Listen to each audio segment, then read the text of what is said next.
Hello and welcome back to another video on legends and myths. Today I'll be telling you the story about a very prominent deity in the Japanese pantheon.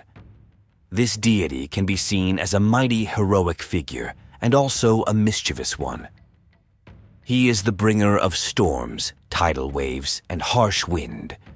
This strong and powerful deity was none other than Susanoo, the god of storm, wind, and the sea.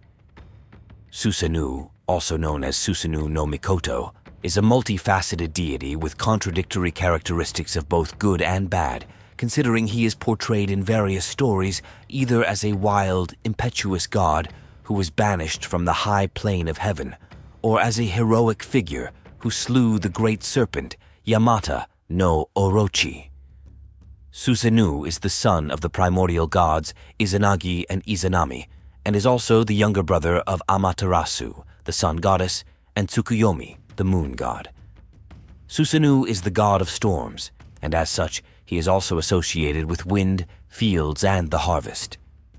He was born as his father, Izanagi, washed his nose during a purification ritual after escaping from his angry dead wife.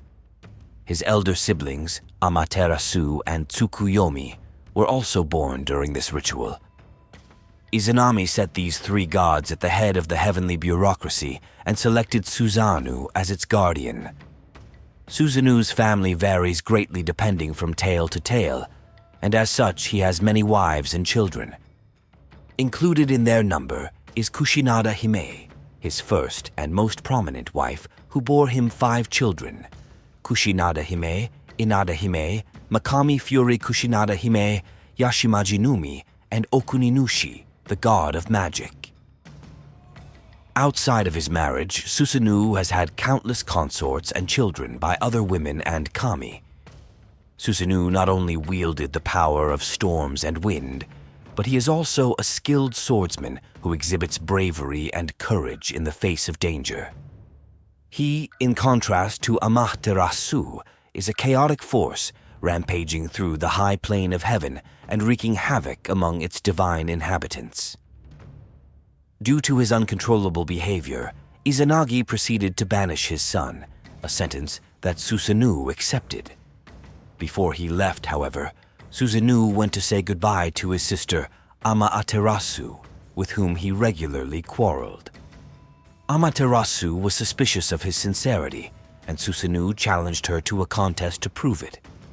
They would take each other's belongings and see who could create the best kami. Amaterasu took his sword and created 3 women. From her necklace, Susanoo created 5 men. However, she claimed that because the necklace was hers, the men were hers as well. Meanwhile, the women she had produced from his sword were his. Thanks to Amaterasu's trickery and clever interpretation of the rules, she won the contest. Enraged by the outcome, Susanoo went on a destructive rampage. He destroyed his sister's rice field before flaying one of their horses and hurling its body at her sacred loom. This thrown horse killed one of her handmaidens and caused Amaterasu to flee in grief. Susanoo was banished following his rampage, but without Amaterasu, the world remained dark and chaotic.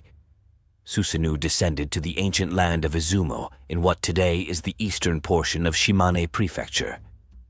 In Izumo, Susanoo meets an old man and woman weeping bitterly for their daughter Kushinada Hime.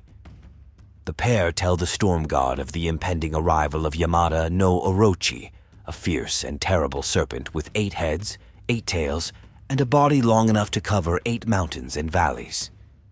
Each time it appears, the beast devours one of the couple's daughters, and Kushinada Hime, their 8th and last child, is soon to follow the tragic destiny of her sisters.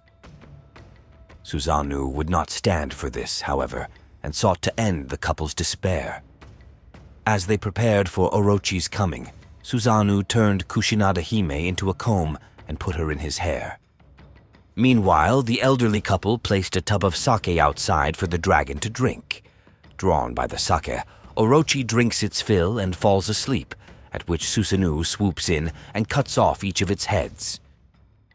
From the body of the dead creature emerges the Kusanagi no Tsurugi, a sword revered as one of the three sacred treasures of the Japanese imperial household.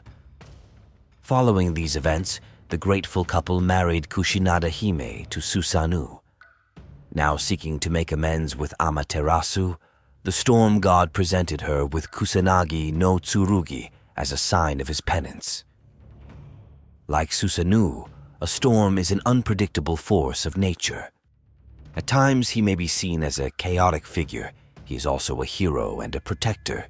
He is known to be one of the strongest among the kami for his destructive nature, bringing down powerful storms and harsh winds upon his enemies. His chaotic moods and disheveled appearance are direct reflections of his status as the god of storms.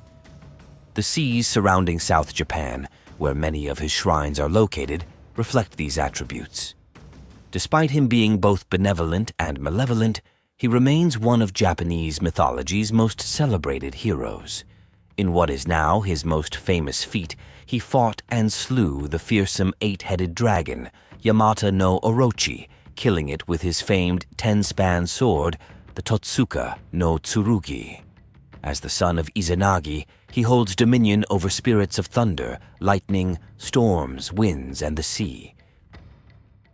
Thanks for watching, and I hope you enjoyed the video.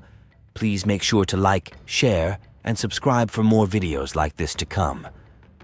Let me know what you guys think about the storm god and the Japanese pantheon as a whole. Feel free to also let me know what type of content you guys want to see in future videos. I appreciate the nice comments and your continued support. Take care, and I'll see you in the next myth.